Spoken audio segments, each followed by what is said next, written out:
En ce 1er juin, c'est la journée mondiale du naturisme, une occasion de mieux comprendre cette pratique encore entourée de nombreux clichés. Le naturisme ne se limite pas à la simple nudité. Il s'agit d'un véritable mode de vie qui prône le respect de soi, des autres et de la nature. Pour en parler avec nous aujourd'hui, Eric Stéphanu, chargé de la communication de la Fédération française de naturisme. Bonjour Eric. Oui, bonjour. Le naturisme est souvent mal compris. On l'associe trop rapidement à l'exhibitionnisme ou à des pratiques marginales. Pour commencer, pouvez-vous nous dire ce que représente vraiment le naturisme? Quelles en sont les valeurs fondatrices? Alors, le naturisme est une philosophie de vie, c'est un art de vivre qui remonte à la fin du 19e siècle et qui a pour but l'hygiénisme et la régénération du corps par le contact avec la nature et les éléments comme l'air, l'eau et surtout le soleil. Ça a été mis au point par des médecins hygiénistes qui étaient effrayés par la condition des ouvriers à la fin du 19e siècle, promiscuité, mauvaise hygiène, mauvaise alimentation. Et donc, ils ont prôné des bains de soleil, le retour à la nature comme bienfait pour le corps. Alors aujourd'hui, bien sûr, les progrès de la médecine font que le naturisme s'est transformé. Il s'est transformé vers un naturisme de bien-être, c'est-à-dire toujours cette recherche de la nature, ce contact de l'air et du soleil. Et on s'est acheminé vers surtout un respect de soi, des autres et de la nature. Car quand on est nu, on est tous égaux. On ne sait pas si vous avez affaire en face de vous à un ouvrier, un cadre, un docteur, un prof ou un patron, voilà, ou une secrétaire.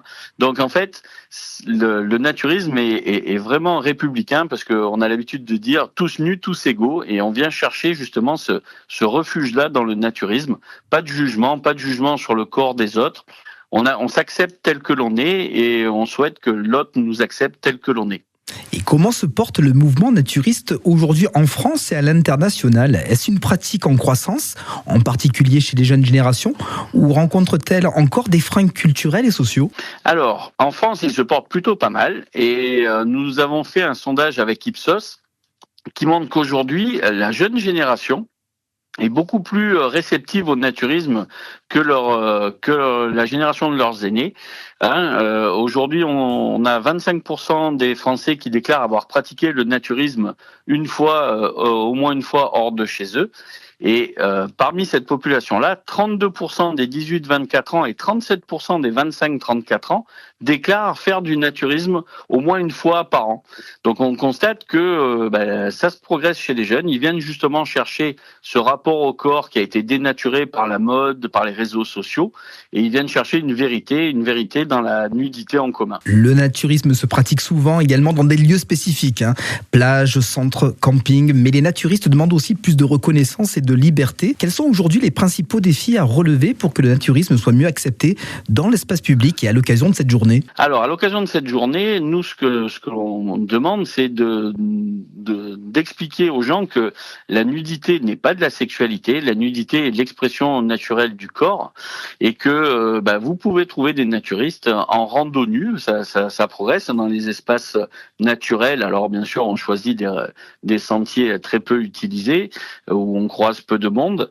On a beaucoup aussi il y a eu le MUSEM l'année dernière avec vraiment des visites nues. Oui. De l'exposition Paradis Naturiste qui a rassemblé quasiment 800 personnes, dont la moitié de jeunes qui venaient justement pour cette expérience de nudité sociale non sexuelle et qui ont adoré le côté safe place en disant écoutez, je me suis senti en sécurité, moins regardé que sur une plage textile. Et c'est vraiment ces valeurs-là que viennent chercher ces valeurs refuges que viennent chercher les néo-naturistes aujourd'hui. Merci Eric Stéphanu pour cet éclairage. En cette journée mondiale du naturisme, c'est peut-être le moment de repenser notre rapport au corps, à la nature et aux libertés individuelles. Une pratique qui, au fond, interroge notre société sur le regard que nous portons sur la différence et peut-être sur nous-mêmes. Merci encore. Merci.